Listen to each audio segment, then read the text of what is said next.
Well, thank you very much, everybody. It's a great honor to have President Ferdinand Marcos Jr. of the Philippines, a great family legacy, and highly respected in this country. I know that because I have many friends in the Philippines, and there's great respect, or I couldn't say it, so congratulations. Thank you. We're going to be talking about trade. We're going to be talking about war and peace.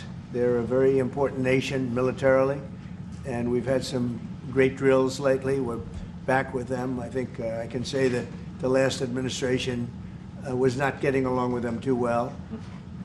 They didn't get along with anybody. They didn't know. Honestly, they didn't know what they were doing. But we have some fantastic military relationships with the Philippines, and that's been reinstituted. And Pete, I would say that you couldn't be happier, right, with the relationship. So I just want to say it's an honor to have you. We're going to talk about trade today, and we're very close to finishing a trade deal, big trade deal actually. And we do a lot of business with you. It's a lot of income coming in for both groups. But I was surprised to see the kind of numbers. They're very big, and they're going to get bigger under what we're doing and what we're proposing. And I just want to thank you for being with us. It's a great honor. You and your representative. It's really a great honor.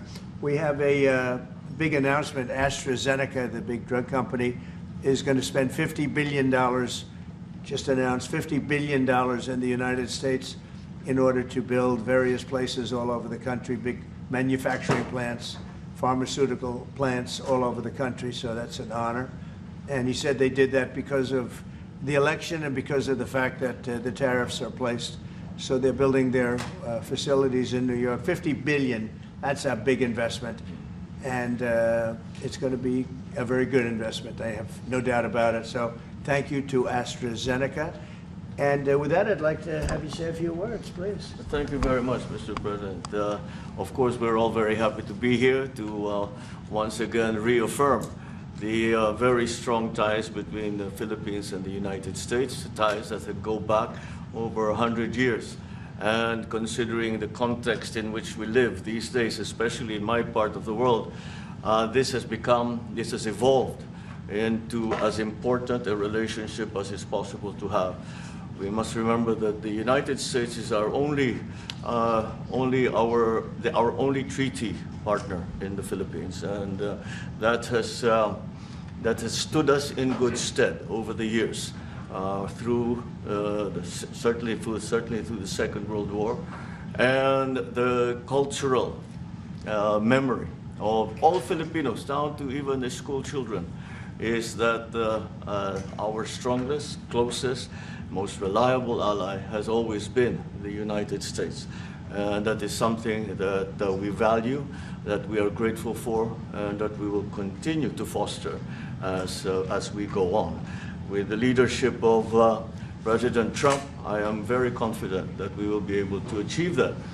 I think it is worthwhile to remember that it was President Trump who, in his first term, characterized the relationship between the Philippines and the United States as ironclad.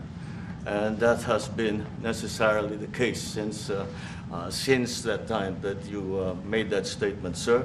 And it is something that the Philippines will always hold close to its heart. Thank you once again, and we are honored, and it is our great pleasure to be here and to visit with the President of the United States. Thank you, sir. It's my great honor. Any questions, please? Mr. President? Yeah, please, go ahead. Go ahead. Mr. President, do you think that Fed Chair Jerome Powell should resign? I think he's doing a bad job, but he's going to be out pretty soon anyway. In eight months, he'll be out. But I call him too late. He's too late all the time. He should have lowered interest rates many times. Europe lowered their rate 10 times. We lowered ours none. And it's causing a problem for people that want to buy a home. Look, our economy is so strong now, we're blowing through everything. We're setting records. You know that, you see that. And whether it's the Philippines or anyone else, we're setting records at levels that nobody's ever seen before. But you know what? People aren't able to buy a house because this guy is a numbskull. He keeps the rates too high, and probably doing it for political reasons. The only time I remember him cutting rates, I mean, he cut the rates just before the election to try and help Kamala, or whoever he was trying to help. He probably didn't know. And he's building a building. He's $2.7 billion. They have a $900 million overrun. What is that? And that was given by Biden. That was another Biden deal. And this guy's building this building that's severely overrun. And what does he need the building for? What does he need? He needs space for more people. So they did a big study the other day, and they called all of the great intellects and the great economists and all of the great everything. And it was 71, and only 2 got it right. Me and another gentleman that happens to be very smart. 69 people got it wrong, and the Fed got it wrong, more wrong than anybody. And you know, he has these think tanks, and they build buildings for people that think. And it's really not thinking. It's a little bit of combination of thinking, but it's something you sort of have or you don't have. They don't. The job he's done is just terrible. He ought to raise interest rates. You know, we should be at 1%. We should be leading the world. Instead, we're paying 4%. And if you look at what that means, that's over $1 trillion in interest that we have to pay. That with the striking of a pen, we would be saving more than $1 trillion. Is that right, Scott? Yes, Do you have sir. anything to say about it? Yes, sir. I called yesterday and this morning for the Fed to do a big internal investigation to understand not their monetary policy, but everything else. The Fed has had big mission creep, and that's where a lot of the spending's going. That's why they're building these new or refurbishing these buildings. And I think they got to stay in their lane. And I think that based on the way they cut rates last fall, they should be cutting rates now. It's inconceivable, I know the Fed very well, that they can be spending $2.7 billion to build a building. They don't do anything. It's the greatest job. You show up one day, a half a day, you make a little speech, the economy is doing well, the economy is not doing well, we're going to raise interest. And he's got it wrong. That's why I call him too late, T-O-O, too late. And it's really too bad. But it is affecting people that want to buy houses, and that shouldn't happen. And Mr. President. And you know, he should lower them. Those rates should be 3 points lower. That's what they should be, 3 points lower, maybe more than that. I would like to ask both for you, Yes. one person. Mr. President Marcos, next year, Philippines is going to be the rotating chair of ASEAN.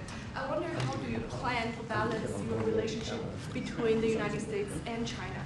And for President Trump, Kremlin yesterday said if you are going to Beijing in September, they wouldn't rule out a meeting between you and President Putin. Is such a meeting possible? And how soon do you plan to visit China? Well, we have a lot of meetings possible. President Xi has invited me to China, and we'll probably be doing that in the not too distant future, a little bit out, but not too distant. And I've been invited by a lot of people, and we'll make those decisions pretty soon. Please. Left side of the Well, as you say, we are chairing ASEAN for 2026.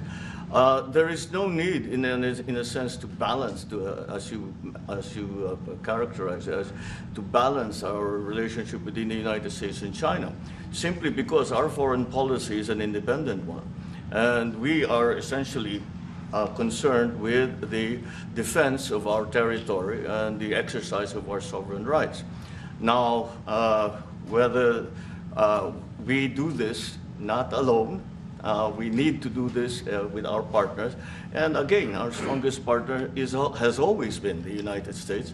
But of course, we are trying to form coalitions and multilateral relations so that those like-minded nations who share the same values as we do, who hew to international law, most specifically the UNCLOS, present that position very clearly to anyone who has intentions of unilaterally changing the world order, and that is how we are guided in that. And I don't mind if he gets along with China, because we're getting along with China very well. We have a very good relationship. In fact, the magnets, which is a little complex piece of material, but the magnets are coming out, very well. They're sending them in record numbers. We're getting along with China very well, and I don't mind if the president dealt with China, if that's meant, because I think he has to do what's right for his country. I've always said, make the Philippines great again. Do whatever you need to do, but you're dealing with China wouldn't bother me at all. No, well, now it is something that we have to do in any case, Yeah. and certainly that. Mr. President, do you support the Justice Department seeking a new interview with Ghislaine Maxwell? Did you urge the Attorney General to seek? I don't know anything about it. They're going to what? Meet her? Your Deputy Attorney General has reached out to Ghislaine Maxwell's attorney asking for a new interview. Yeah, I don't know about it, but I think it's something that sounds appropriate to do, yeah. Do you have any concern that your Deputy Attorney General, as your former attorney, would be conducting the interview, given? No, I have no concern. He's a very talented person. He's very smart. I didn't know that they were going to do it. I don't really follow that too much. It's sort of a witch hunt, just a continuation of the witch hunt. The witch hunt that you should be talking about is they caught President Obama absolutely cold, Tulsi Gabbard. What they did to this country in 2016, starting in 2016, but going up to 2020 in the election, they tried to rig the election, and they got caught. And there should be very severe consequences for that. When we caught Hillary Clinton, I said, you know what? Let's not go too far here. It's the ex-wife of a president, and I thought it was sort of terrible. And I let her off the hook, and I'm very happy I did.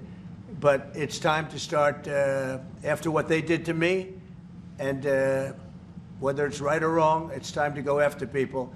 Obama's been caught directly. So people say, oh, a group. It's not a group. It's Obama. His orders are on the paper. The papers are signed. The papers came right out of their office. They sent everything to be highly classified. Well, the highly classified's been released. And what they did in 2016 and in 2020 is very criminal. It's criminal at the highest level. So that's really the things you should be talking about. I know nothing about the other, but I think it's appropriate that they do go. May I ask you about that, Mr. President? Yeah. Tulsi Gabbard has submitted a criminal referral to the Department of Justice. From your perspective, who should the DOJ target as part of their investigation? What specific figures in the Obama administration? Well, based on what I read, and I read pretty much what you read, it would be President Obama. He started it. And Biden was there with him, and Comey was there, and Clapper. The whole group was there. Brennan, they were all there in a room. Right here, this was the room. This is much more beautiful than it was then, but that's okay. I have nice pictures up. They came out of the vaults. They were in there for 100 years. This is much more beautiful. We have the Declaration of Independence now in the room, which wasn't here. I guess people didn't feel too good about putting it here, but I do. But you know what? If you look at those papers, they have them stone cold, and it was President Obama. It wasn't lots of people all over the place. It was them too. But the leader of the gang was President Obama, Barack Hussein Obama. Have you heard of him? And except for the fact that he gets shielded by the press for his entire life, that's the one look, he's guilty. It's not a question. I like to say, let's give it time. It's there. He's guilty. This was treason. This was every word you can think of. They tried to steal the election. They tried to obfuscate the election. They did things that nobody's ever even imagined, even in other countries. You've seen some pretty rough countries. This man has seen some pretty rough countries, but you've never seen anything like it. And we have all of the documents. And from what Tulsi told me, she's got thousands of additional documents coming. So President Obama, it was his concept, his idea, but he also got it from crooked Hillary Clinton. Crooked is a $3 bill. Hillary Clinton and her group, the Democrats, spent $12 million to Christopher Steele to write up a report that was a total fake report. Took 2 years to figure that out, but it came out that it was a total fake report. It was made up fiction. And they used that. Now, the one thing they weren't able to do was and probably the only thing I respect about the press in years is the press refused to write it before the election. They refused to put it in. The Steele report was a disaster. all lies, all fabrication, all admitted, an admitted fraud. She paid $12 million, and the Democrats, for that report to a wise guy named Christopher Steele.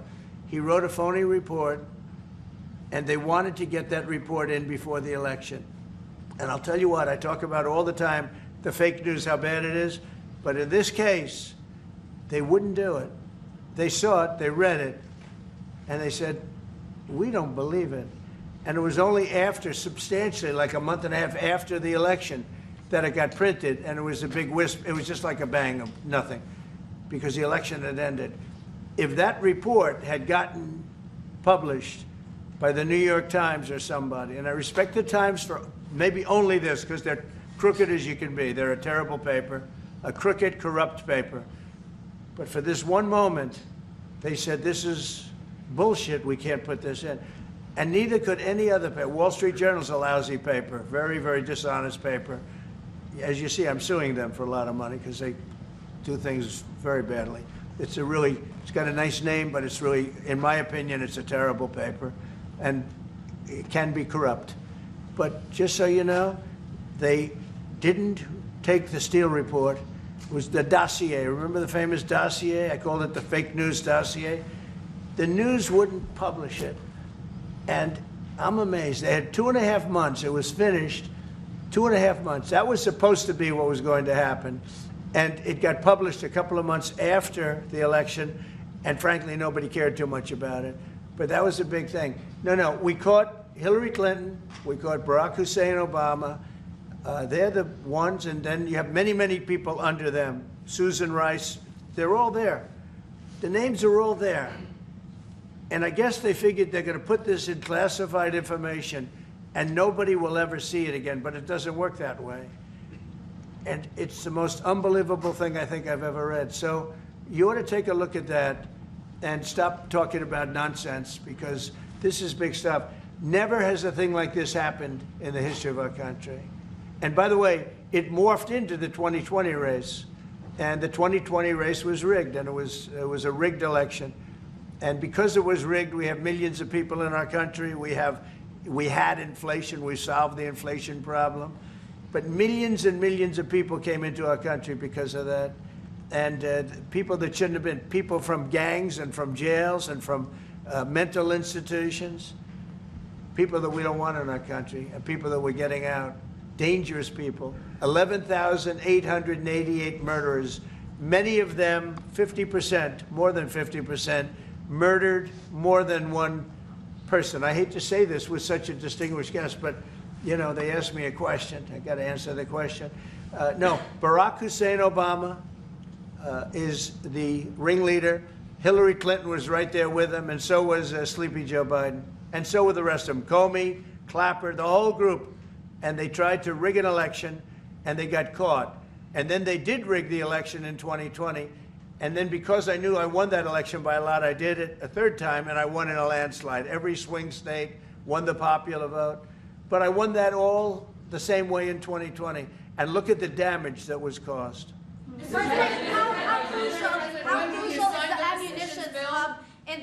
How crucial is the ammunition hub that the U.S. plans to build in Subic and the Luzon corridor, considering that these will be built in areas that hosts strategic ports as well as military air bases? You're talking ammunition?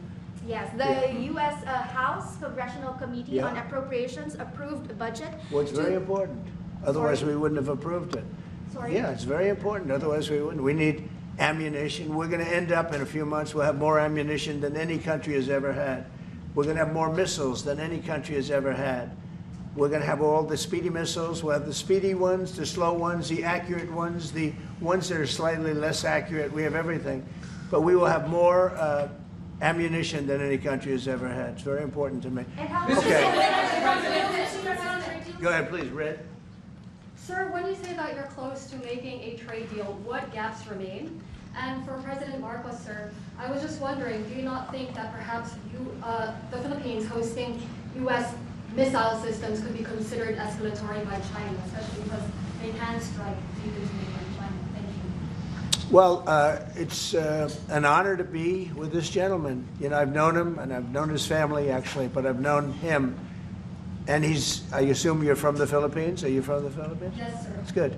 You're very lucky to be from the Philippines, right? It's a great place. But we're going to have a very good relationship. I mean, I know you had some problems with another president, and it was not your fault. It was the president's fault. And the country was maybe tilting toward China, but we untilted it very, very quickly. But you had a country that was tilting toward China for a period of time, and I just don't think that would have been good for you. You can deal with China, you should deal with China, but when I got elected, everything changed, and they came right back to us. Say it again? Yeah, Brian, go ahead. Oh, Mr. President, I just wanted to piggyback off the Sorry, I have a housing. question to President Marcos. Yes. I'm sorry, what was the question again? It was about whether having U.S. missiles hosted in the Philippines could be considered escalatory by China. All of what we consider part of the modernization of the Philippine military is really as a response to the circumstances that surround the situation around the South China Sea, and now what we used to refer to as Asia Pacific, which we have expanded now to the Indo-Pacific. And if we would certainly, like in any kind of military spending, we would wish that it wasn't necessary, but it is. And so that is what we are doing. And as an adjunct to the question about the ammunition production, this is actually, the United States is assisting the Philippines in what we call our self-reliance defense program, which is to allow us to be self-reliant and to be able to stand our own 2 feet, whatever the circumstances that occur in the future. And the reason that we have encouraged more interaction with the United States is because it is necessary. And it is not just with the United States. It is with all our neighboring countries, and even countries as far afield as the Scandinavian countries, the EU. And so this is an ongoing process. And again, I will stress the point that we do this because we feel it is necessary. And don't forget, just as tantamount to what you're asking, the Philippines were loaded up with ISIS and a lot of terrorists, and they were at a very, very dangerous point. And during my administration, we went in and we wiped them out, working with the Philippines, but we wiped them out. But if we didn't go in, I don't know what would have happened. I don't know who would be your president right now. But we spent a lot of time and a lot of talent on going into the Philippines and wiping out terrorists. They had a tremendous problem during my administration. And we cleaned it up, we got them out, and now you really have a good, solid country again. I believe so, yes. How can you be more president, sir? Mr. President, I want to follow up on the housing question. Yeah. We've got no tax on tips, no tax on overtime, no tax on Social Security. How important is it we have no tax on home sales, capital gains, to unleash the housing market in this country? Well, we're thinking about that, but would also unleash it just by lowering the interest rates. If the Fed would lower the rates, we wouldn't even have to do that. But we are thinking about no tax on capital gains on houses. And I'm very impressed that you asked that question because nobody knew that. Well, how did you find that out? That's very. I wonder why there's somebody, I'm very close to There's that. a leaker. There's a leaker. I've also got a question. I find it a very interesting world that we know more about two people at a Coldplay concert just hours after that viral video than we know of Thomas Crooks 1 year after attempting to assassinate you. What is holding back the investigation on Thomas Crooks? Well, they've reported to me and they've told me things, and they really say they haven't found anything that was abnormal. I would say this: the Secret Service was very brave because they were right there and they jumped on me. They made a mistake. They should have had somebody on that roof, and they should have had communication with the local police, who also, I mean, they did a very good job, but they made some mistakes, and we have a whole different group of people now. I don't think anything can happen, but I think we have the best people anywhere in the world right now, and I think they've learned. And they went into him very, in great detail. They gave me the whole thing, and what can I do? They say that it was just a nut job that was looking to do this, and I spoke with the FBI, the new FBI. I spoke to the FBI, who was the old FBI. I wouldn't have believed a thing they said, because the old FBI under Comey was crooked as hell.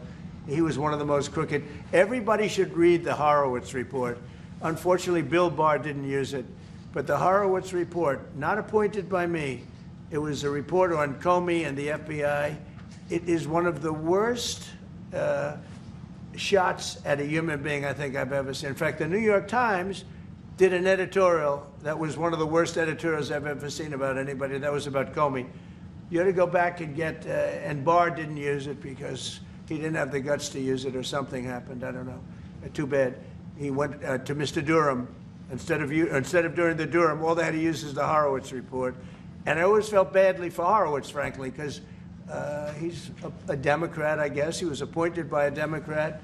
But that report has gotten lost, and it shouldn't be lost. You should all go back. It should be mandatory reading. Go back and read the Horowitz report on Comey and his cronies. And you'll see exactly, we're going to add that to all the stuff that we found. It just confirms it. But what we found is even more so. Now, we found absolute, this isn't like evidence, this is like proof, irrefutable proof that Obama was seditious, that Obama was trying to lead a coup. And it was with Hillary Clinton, with all these other people, but Obama headed it up. And, you know, I get a kick when I hear everyone talks about people I never even heard of. It was this one. No, it was Obama. He headed it up. And it says so right in the papers. Got everything. Got everything. This is the biggest scandal in the history of our country. And it really goes on to even the auto pen, because it all relates to the same thing. It all started the same sick minds. You have an auto pen, which is a tremendous, well, we don't have a president. We have an auto pen that signs everything. I'll bet you sign everything. You don't have auto pens. Everybody. Who doesn't sign? You're the president of a country. But it's all that whole thing leading right up to the end of it is the auto pen. And the auto pen was used by people, and Biden knew nothing about it. Biden knew nothing about it. They were signing documents that he knew nothing about. As an example, they released the Unselect Committee of Liability. The Unselect Committee spent 2 years grilling everybody, and then they destroyed all the evidence. You know why? Because the evidence made them guilty. And he gave them all a pardon. The Cheney, all the scum that was on the Unselect Committee, Cryan, Adam Kinzinger, and Democrats. And he gave them a pardon. Do you have something else, guys? I was going to add one more thing on Adam Schiff. Director Pulte reports that Adam Schiff claims he lived in a one-bedroom apartment. Now, how does a family of four, and you're a developer, a very successful developer, how does a family of four live in a one-bedroom apartment? No, it looks like Adam Schiff really did a bad thing. They have him. Now, let's see what happens. It's not up to me. It's not up to, I stay out of it purposely. But it's mortgage loan fraud. It's a big deal. He defrauded banks and insurance companies and the federal government. But it's very simple. It's mortgage loan fraud. And you're right. It's a lot of people to live in a one-bedroom apartment, right? But he put it down. But he has a lot of other things far worse than that. So, no, Adam Schiff, they have him 100% on mortgage fraud. Now, if there's anybody else in this room except you would have no problem. But anybody else in this room, you'd have a problem. I'd have a problem. Yeah, please. So there was a hearing yesterday in the Harvard case. Would you allow Harvard to get their federal dollars back as a part of any agreement with the administration? No, I'm not giving. Harvard's been given $7 billion. Can you believe it? By the $7 billion, and we want money to go to all universities, not Harvard. Harvard got more than anybody else. They have $52 billion. They get huge tax incentives and tax breaks on that $52 billion. But they have $52 billion, and they got $7 billion over a short period of time. And we have a very hostile judge appointed by Barack Hussein Obama. A very, very hostile judge who knows exactly right from wrong, but you know we expect to win it on appeal. She hasn't given a decision yet, but she's very hostile, and she was put by Barack Hussein Obama, and generally speaking, anybody that does that, we're gonna have problems with. So we don't expect to have. We won the case yesterday. Anybody that was there that was a neutral would say we easily won the case.